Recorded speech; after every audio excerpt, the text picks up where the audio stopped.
Hey, we are number 2 of 10 for the Facebook Live Dirty Jeans sessions. And if you were here for the last one, thumbs up. If you weren't, no worries. I know it's during the middle of the day, and some of you, it's very late at night or the middle of the night. So do your best. And because if you're here, then you can tag a few of your friends to be entered to win the Dirty Jeans course bundle. And also you can get your questions answered, and hopefully I'll be able to get some time today. I have another live event that I have to do right after this, so I'll do my best. Hey, good to see you, Courtney from Chicago. So we're going to let a few more folks jump on here. It's growing quickly this time, so great to see. So again, if you didn't have a last time to watch, it is recorded. You can just scroll down on the Facebook next time, not now, because you'll lose this. But the recording is all there for you. And, granted, the first few minutes are a little bumpy, but I believe after the first 5 minutes, it was pretty solid and some great information in there for you. We talked about what a dirty gene is, why you should care. I mean, who cares, right? Well, you should. You should care.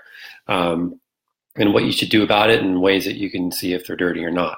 So, and, I mentioned last time too that my genes were a bit dirty. I was really nauseated and kind of dizzy last time I did the event. I think I figured out what it was. I thought I had an infection.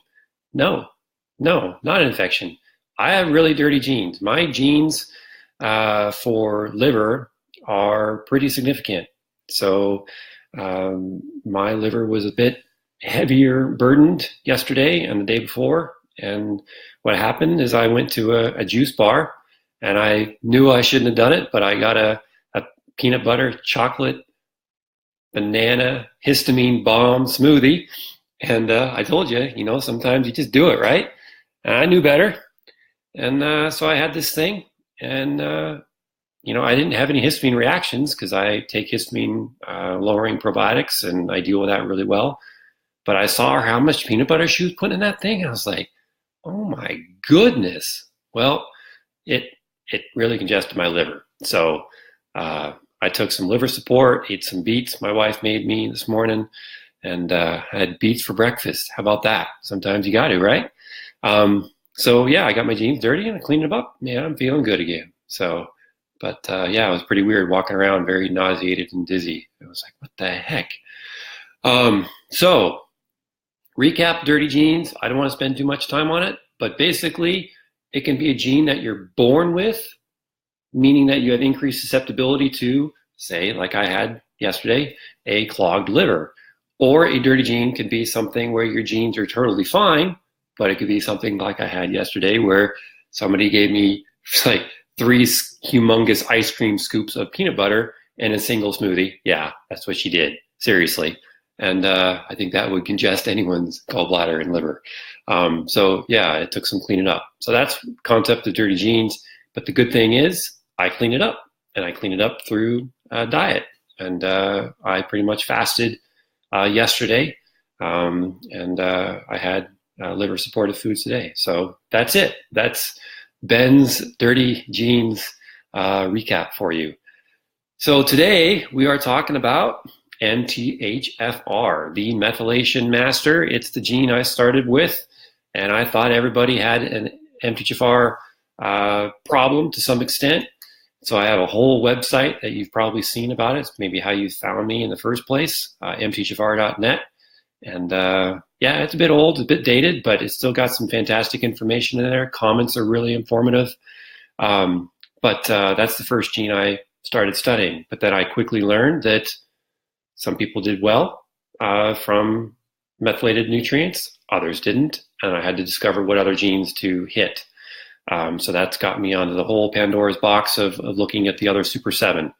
And the Super 7 we discuss in the book Dirty Genes. So MTHFR, what is it? It's a gene, 1 out of 19,000 of them, and it supports your methylation, big time.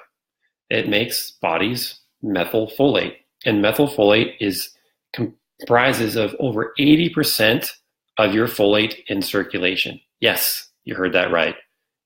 Methylfolate should make up over 80% of the type of folate in your blood. But what are you getting on the store shelves? You're getting folic acid. That should make up 0% of your circulating folate in your blood. And I have many, many reasons why, and I go into many details in the book, Dirty Genes. But the crux of the matter is avoid folic acid as much as you can. I mean, you're going to get it, but just, limit it, right? It's everywhere. It's pervasive.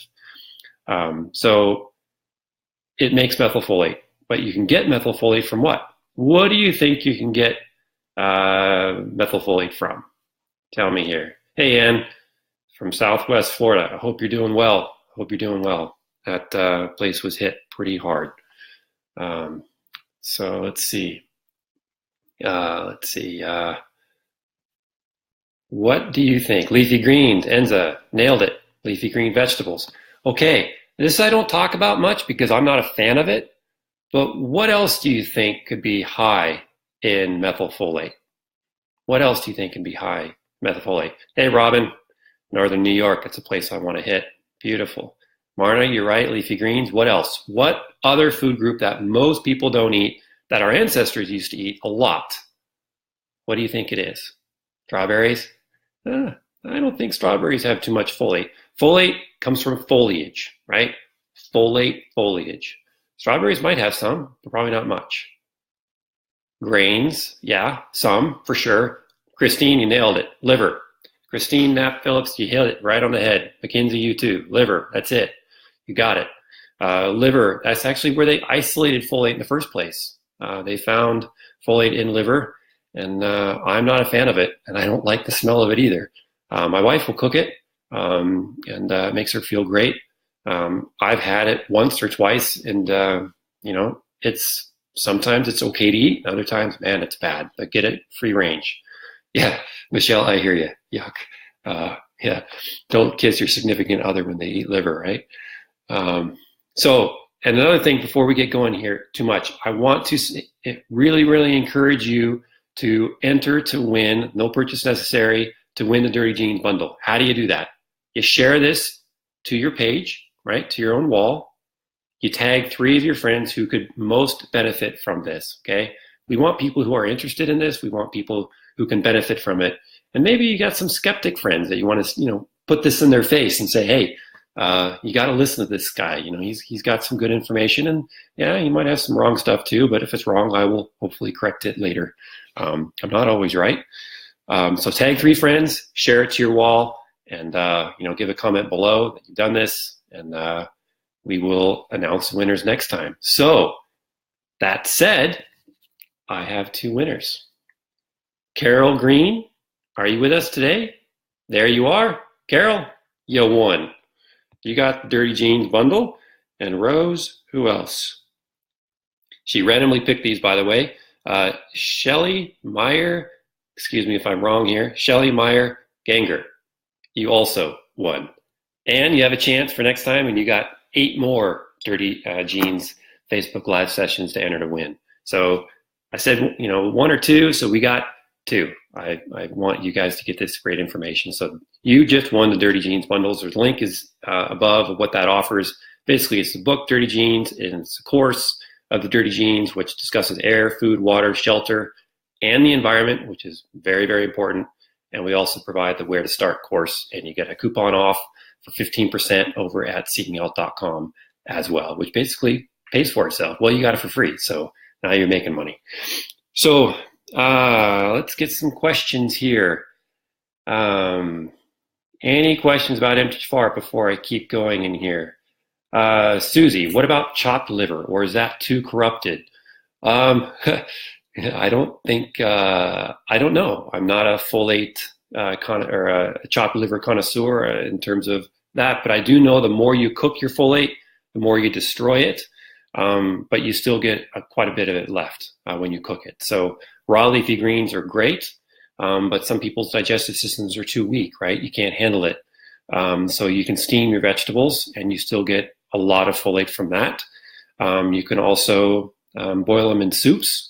And if you boil your veggies or your meat, your liver in water, and you can lose folate that way. But the longer you cook your veggies or your liver, the more folate you will have reduced. Good question. What else we got here? Let's see. Susie, thanks for tagging. McKinsey, is MTHFR related to recurrent miscarriage? Yes. Yes, it is. And, fortunately, the word is getting out. Unfortunately, a lot of people don't believe it. But when you have been doing this as long as I have, or you've, gone through a miscarriage, and I'm very sorry if you have, I can't imagine how hard that is. MTHFR is very, very related. And the beautiful thing is that I've worked with so many women, indirectly and directly, who've had recurrent miscarriages, and they've gone on to have very beautiful babies. Amazing pregnancies and beautiful babies. And it's not that hard. So I will post a link after. I'll make a mental note right now. And remember the article, Prenatal Supplementation in MTHFR. This is a very good article, in depth, which talks about things that you can do, that you shouldn't do. But the number one thing is you need the right types of folate, and you need adequate choline, and you need to prepare.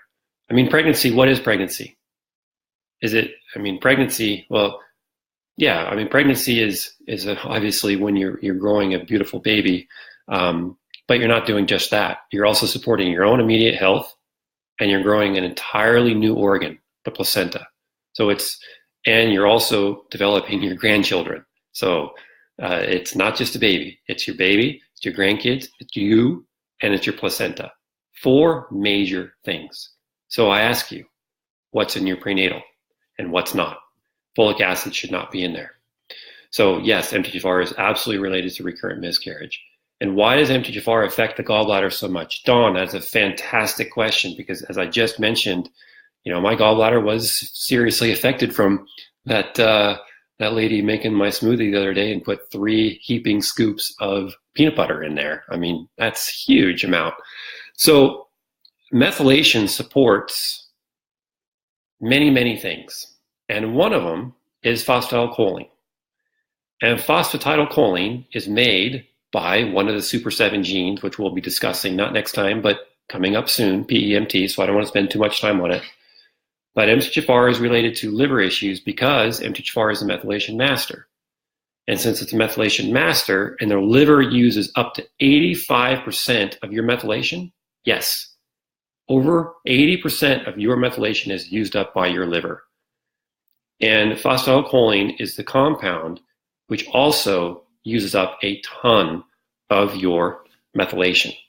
And if you have inadequate methylation, then your liver gets congested and heavy. So that indirectly affects your gallbladder. But then you also have lower levels of phosphatidylcholine, and you need 10 parts of phosphatidylcholine to 1 part cholesterol. Or you get gallstones and bile problems. And then what happens? Then you get congested liver, you get gallstones, and your gallbladder gets taken out. And so if your gallbladder got taken out, and that's unfortunate, but some of us have to have it. We can actually get infections in our gallbladder, and that can be in a pretty emergency situation. But the number one cause for gallbladder removal is cholesterol gallstones, and methylation plays a huge role in that. Because if your cholesterol, again, is higher than your phosphatidylcholine ratio, or you have less phosphatidylcholine than cholesterol, then you're going to get gallstones and liver issues. So yeah, that's a great question. So MTHFR is absolutely related to liver because your liver uses 80% of your methylation. Stacy, should you start slow with methylfolate and increase amount as tolerable? There on mthfr.net again, and I will go back and link some articles here. Usually Sean does that. Maybe Courtney, you're online. Maybe you can do that for me too. You can comment from there. So if you see a post from Courtney Kinney, she's helping with the book launch. So thank you, Courtney. You're awesome. And Isabella, thank you for the amazing referral. Courtney's doing a great job. And so Preventing methylfolate side effects is one of the #1 read articles on MTHFR.net. If you have MTHFR, you don't run out and take methylfolate supplements. What you do is you stop taking folic acid. And even if you don't have MTHFR, you should stop taking folic acid. It affects a lot of us. And I should have a strategy report here somewhere, but I don't. That was stupid. I was going to show you the whole folate pathway. I have my kids' Russian homework, if you want to work on that instead. But no strategy report. Preventing methylfolate side effects, read that. So that's how I'll answer that question. So opinion on liver supplements. I'm not sure what you mean by liver supplements. Do you mean like desiccated liver supplements? I don't know. If you take an organ meat and you put it in a supplement, then I would really, really question the purity of said nutrient or compound. For example, my company, Seeking Health, makes ox bile, and we don't make it, we utilize it, but we make damn sure it's clean. And it comes from grass-fed cows, and we make sure that it's good stuff. So ask for a certificate of analysis of your supplements. So if you're working with a supplement company that's new and you're not sure if they have good quality or not, ask your friend, read reviews, but also you can ask for a certificate of analysis and the company should provide it for you. So that's what I would do that. Do I have a shopping list? And good question. A shopping list. Well, in the book, Dirty Genes, we have recipes. And the recipes are, I didn't want to do this. I was like, people know how to cook. And, my writer, Rachel, she was like, many people are really busy and they don't have time to put food together. And, I talk about what foods to avoid and what to eat. But, she really convinced me to do that. So Dirty Genes does have recipes. And we have recipes in a unique way. A lot of them come from my own home, my own wife. Nadia provided a lot of recipes for you, and a professional chef as well. But the beets that I had this morning for breakfast are in the book. They're really good. They're really good. Good enough to have for breakfast. But no, we don't have a shopping list, but you could take the book and you can make a shopping list out of the recipes from there for you. And the recipes are broken down to teach you how to eat. I don't want to give you a fish. I want to teach you how to fish. And so in the book, Dirty Genes, we have the recipes. I think we have 25 of them or so, but they're labeled. And they're labeled to support your MTHFR or your slow COMT or your fast MAOA or your dirty DAO enzyme for your histamine. They're labeled that way. And before you even get to the recipes, we teach you how to, choose. So you take a quiz. And if your MTHFR is dirty, well, you want to eat recipes that are labeled MTHFR. If your COMT gene is slower, meaning it's not working as fast, and we'll get to that in an upcoming Dirty Genes live series soon, I give you recipes to support your slow COMT. So I really believe food is medicine. Yes, I own a supplement company, but food first. Food absolutely first. Susie, you had 3 miscarriages. I'm so sorry. I'm so sorry. When I, again, really read that prenatal supplementation on MTHFR.net, and at seekinghealth.com, we have a whole series right now on prenatal support. So if you go over to seekinghealth.com, we have we interviewed some doctors. I've got articles on there that I've written, and really, really good information available for you to take good action to reduce the incidence of miscarriage and give yourself a beautiful baby and bring a good, healthy child to life. What better is that, right? The best thing that ever happened to me, being married was great, fantastic. But holding my first baby boy, unbelievable. And my second, my third, yeah. I'm a lucky dad, Sinead, what is the effect of hetero and MTHFD1? I'm not going to answer that, but if you get your strategene report, at strategene.org, we do show you MTHFD1. We do check that SNP, and is very significant increased risk for fatty liver. I have it. Is MTHFR related to ADHD? If your MTHFR gene is dirty, it's related to almost any neurological condition that you can think of. And why is that? It's because MTHFR is a methylation master. And if your methylation is messed up, then your homocysteine levels go up. And if your homocysteine levels go up, now your neurotransmitters get whacked. They just get whacked. There's a compound called biopterin. It's a fancy word. And you need to have biopterin in order to make your dopamine, your norepinephrine, your epinephrine, and your serotonin. And if you don't have adequate biopterin, then those are all affected. And you get issues in your biopterin pathway if your homocysteine is high. And how do you lower your homocysteine? With MTHFR working. Yeah, you can also lower your your homocysteine with vitamin B6 and vitamin B12 and TMG and zinc. But it's not going to be working as well. So if you're trying to lower your homocysteine, you need to have kind of this whole symbiotic relationship between these various nutrients. And if you haven't seen Strategy and Report, or you haven't done it yet, you can look at that when you run your genetic analysis through 23andMe, and then you import it into Strategy. We have diagrams, and you can see it, how it works, and you can see how homocysteine is metabolized. But trimethylglycine, TMG, is a big one. Vitamin B6 is another. Methylfolate and vitamin B12 is a big one as well, and so is zinc. And riboflavin is also a big player. So yeah, it's a big issue. So yes, MTHFR is related to ADHD, but so are other dirty genes, COMT and MAOA, and we'll be discussing those later too. Tarina, shared and tagged, thank you very much, and you are welcome. Hello from Houston. Oh boy, hopefully you're doing well. Good to see you here, Wendy. You got internet, so that's something positive. Let's see.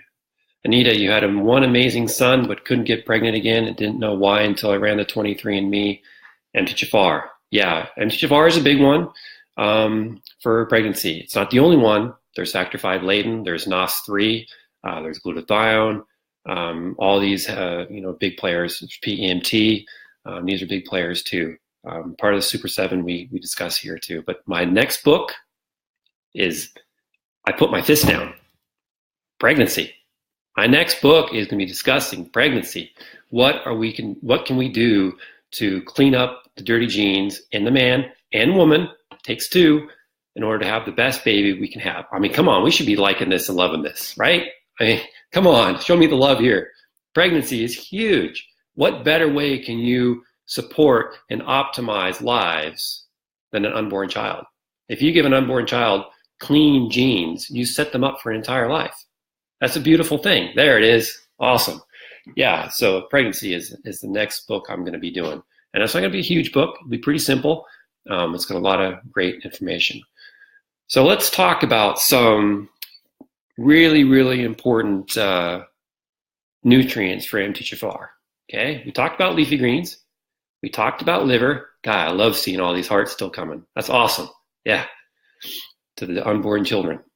We talked about leafy greens. We talked about liver. Riboflavin.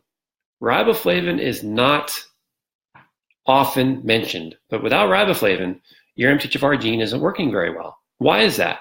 Because riboflavin is the driver for your MTHFR gene. If you don't have adequate riboflavin, it's not working. It's not working. So your riboflavin is supposed to, here's your MTHFR gene, and riboflavin comes over and it binds to it and it tells it to get to work. Okay? So if you don't have adequate riboflavin, your MTHFR gene isn't working. Now, that's a big one. And migraine headaches. Who struggles from migraines, right? A lot of them.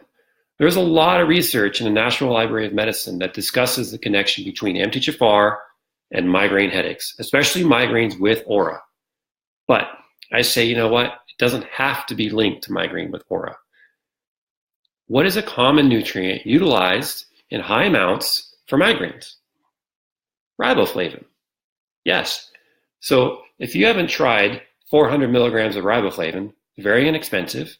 I recommend capsules, not tablets. I talk about this often. I have a closed group for strategy, and somebody said that they were taking a tablet of magnesium, they weren't feeling well. I said, well, you're taking a tablet. switch that up. But if it's time release or chewable or lozenge, it's okay. But try to use capsules or powders for your supplementation in general. Tablets, you have teeth, right? We're not supposed to be swallowing rocks. But riboflavin, 400 milligrams in a capsule form, fantastic for many, many people who struggle with recurrent migraines. And that is, I think, possibly, and yes, it helps support your MAOA gene, which we'll be talking about because riboflavin supports your MAOA gene as well, which I'll give a whole bunch of discussion on that. But your MTHFR gene is really, really important for this too. And since MTHFR is the methylation master, if your homocysteine goes up because your MTHFR gene isn't working very well, we talked about it affecting biopterin, right? And biopterin is not only needed for your neurotransmitters, it's also needed for your cardiovascular system. Wow.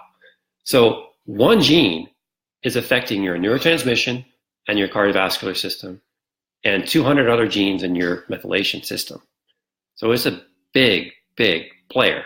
And yeah, that's why I started with it.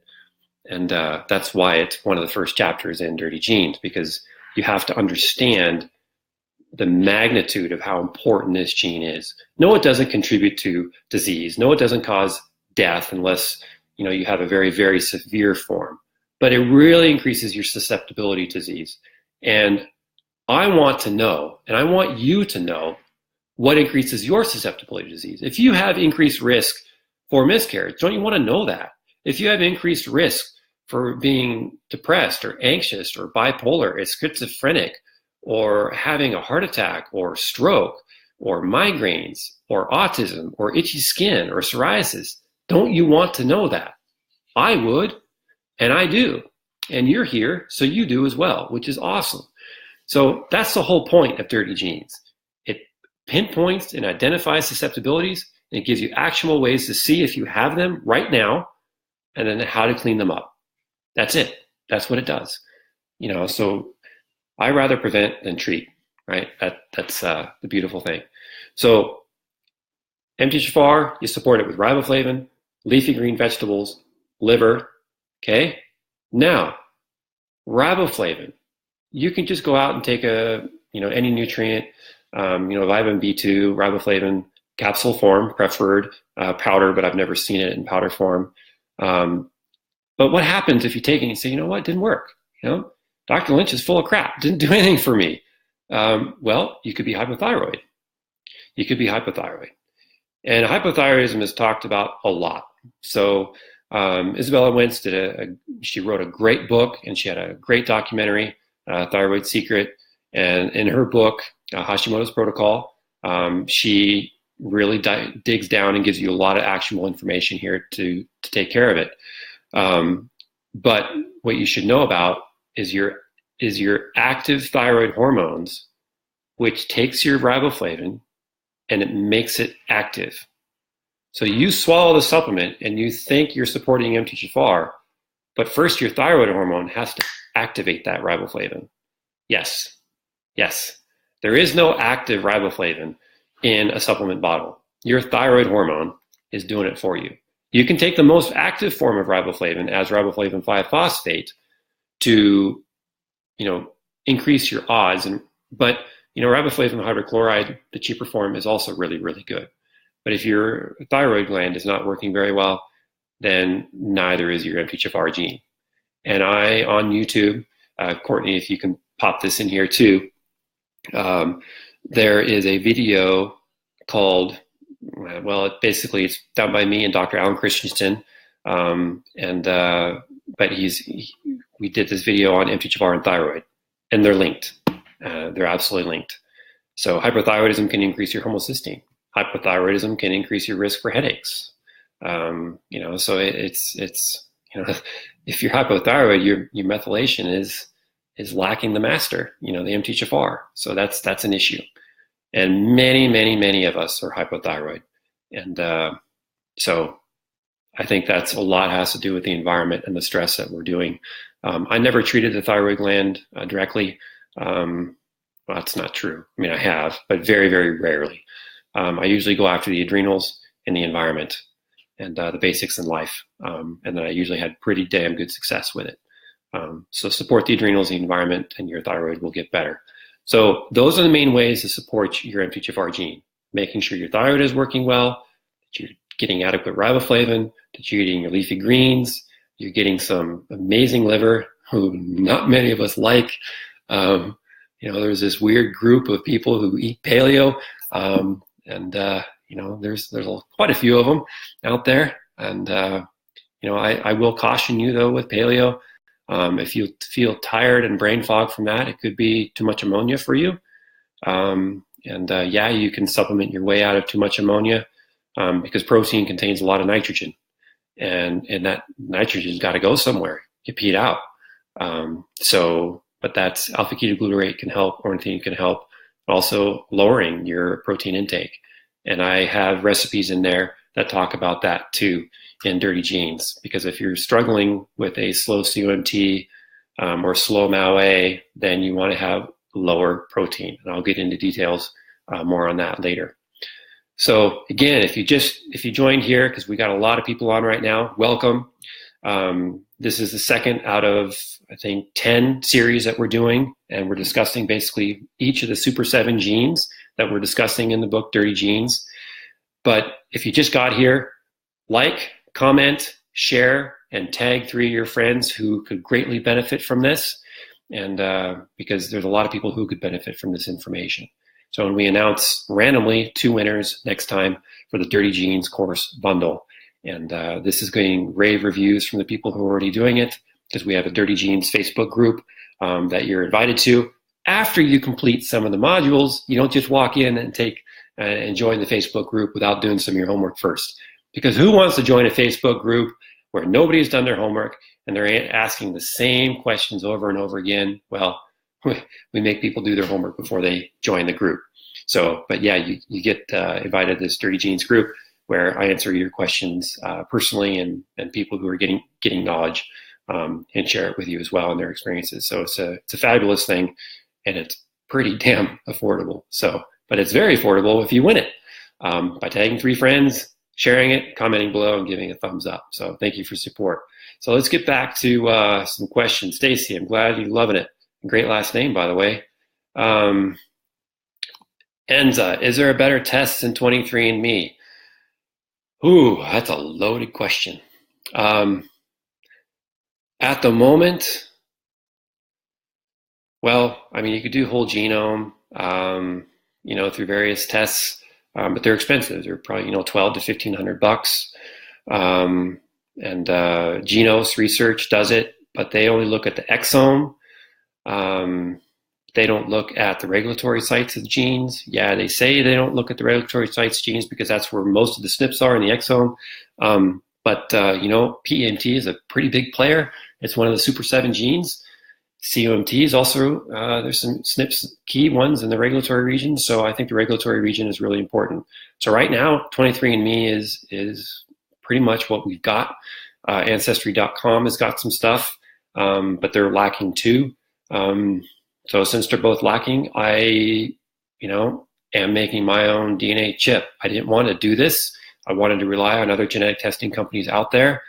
But when you have a great research team like I do, Claire Green, naturopathic physician, she's rocking it, doing great work. So thank you, Claire, for your work. She's doing a lot of behind the scenes for her strategy report and finding some amazing, amazing things. But when you have 100 SNPs that you found to be clinically relevant and 23andMe doesn't test them, I get pretty pissed off. And I want to give it to you. DHFR, dihydrofolate reductase. No one's talking about it. But that's the gene which processes your folic acid. Does 23andMe test for it? No. Is it really common? Yeah, it's really common. It's very, very common. And so if you have a DHFR SNP and you're taking folic acid, that's a huge issue. So one of my goals in life is to get folic acid removed from foods and supplements completely across the planet. So I'm on a mission, and your support is greatly needed for that. And you can do that by grabbing a copy of Dirty Genes, whether on Amazon or dirtygenes.com. And with that support, I invest back into creating more research and building new websites. And with your support, I spend a lot of money on buying folicacid.com. Yes, I own it, and I'm using that site not to push supplements. I'm using it to get rid of folic acid from our food. So that's, your support makes this happen. So thank you. Susan, so isn't the genetics of the child also significant in pregnancy outcome? Yes. I just presented at the Ancestral Health Society in Seattle at the University of Washington. It was a fabulous venue. If you've never gone to the Ancestral Health Society venue, I highly recommend it. Some great docs there and health professionals. I just met Mark Bubbs, is doing great work. Dan Party was a phenomenal presentation on ancestral health and their habits. But I talked about if a father, a potential father and a potential mother, each of them have a SNP in MTHFR. They have one copy of MTHFR, and then they have a baby, and that baby has inherited a SNP from each parent. So now that baby is now homozygous. Their risk for a neural tube defect has gone up massively, 90% risk, I believe. And that video will be posted on YouTube, which you can see. But yeah, so if you have a moderate risk of MTHFR issues, so if you have one copy of MTHFR, your MTHFR gene is dirty, or your significant other has one copy of MTHFR, right? Now your baby has inherited those as well, likely. Now, keep in mind, you can both be free of the MTHFR defect. Stay with me here. If your MTHFR gene is clean, meaning no SNPs whatsoever, you've done a genetic test and you see no SNPs in your MTHFR gene, it can still be dirty. And why is that? Why can your MTHFR gene still be dirty? Let's see some comments here, right? Let me hear it. Why could your MTHFR gene be dirty if you have no polymorphisms in it? Don't be shy. Tap away here. A lot of health professionals will get this wrong too. Environment, Stacy, nailed it.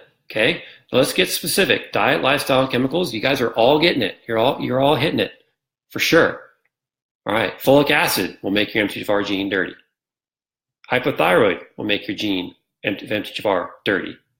Lack of riboflavin will make your MTHFR dirty. Okay, methotrexate will make it dirty.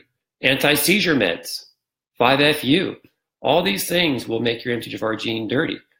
So, all of these, that's the whole concept of dirty genes. I didn't talk SNPs. I didn't say 1298, 677, V158M. I left all that nomenclature garbage out of the book. Doesn't matter. What matters is if your genes are dirty or not. And so I created a quiz for you, and you can see that in the post above. If you can link to that, you just click it, and you read those simple little personality character types. Which one is more like you? Okay. Now, granted, you can say, well, God, I'm like 6 of them. Well, I hate to tell you, but you probably have 6 dirty genes. But I also have good news. You can clean them up. Read dirty genes, clean them up. That's simple. And dirty genes comes out in January, end of January. Are you kidding me? Yeah, it does. But if you get access to the Dirty Genes course, which is at dirtygenes.com, then you can start taking action right now, because I show you through air, food, water, and the environment how to clean it up. And these Facebook Live sessions are also fantastic. Now, I'm already gone over 9 minutes because I love sharing information with you guys. And I have another one I got to do, but let's get a couple more questions here. There is always risk, no matter what. Yeah, that's life, right? There's always risk. There's never 100% reduced risk in anything. But the fact of the matter is we can really mitigate and reduce risk immensely. But first you have to know what you're reducing. First you have to know that that you can do something about it, which increases your ability to take action, right? If we think that our genes are static, if we think that, damn, we're doomed, my grandfather, on both sides, and my mom and dad, and my brothers and sisters, They all have cardiovascular disease. They've all had miscarriages. They've all had X, Y, or Z. I'm next. No, you're not. No, you're not. There's been a lot of people who've gone through life and never made it to college, right? There's been others who've made it to college. So be the first in your family to have clean genes. And what happens if you be the first one in your family to have clean genes? Well, you get pregnant and you have a child. Your child now has an even better chance to succeed in life. And what happens to their children? The same thing. So you can reverse that downward spiral and make it go back up again. So that's the beautiful thing. So again, if you just get here, enter to win. It's not too late. And you like the post, comment below, tag 3 of your friends who believe this information can save your life, or support them immensely. And if you just got here, you're like, what the heck's he talking about? But take a listen. And then after you take a listen, you can tag 3 friends, because we're not choosing them until later this weekend. So randomly selected, but you got to tag 3 of your friends who could benefit from this. Like and comment below and share this post to your wall. So learn more about dirty genes at dirtygenes.com. You can also understand what a dirty gene is by going to the first Facebook Live, which means you have to scroll and go down in some history below and see that. But it's all there, and a lot of good feedback there.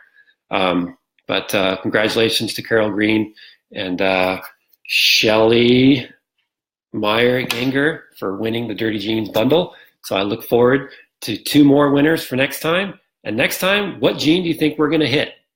We are going to hit a big one. Methylation master was today. But what is a really, really, really big gene of the Super 7 that you think that we're going to discuss next time? Let's see who's got it. Enza, thank you. Thanks for your support. Really appreciate it. Which gene do you think is next? Tammy, thank you. Thank you, Eleanor. COMT, it's really important, but it's not a master. This is not a master. I don't want to spill it, but what gene do you think that I've talked about many times before, or a compound that you can get as a supplement, I just gave it away, that controls your entire body, basically? Not MAOA, not PEMT, not CBS. Wow. Come on, folks. Nobody's got it. PEMT is a nutrient. That's phosphatidylcholine. That's a good guess. Super 7 cleans up your entire body. Keeps it clean. It's a master compound. It's a master detoxification compound. Come on, you know this. Everybody fighting fires.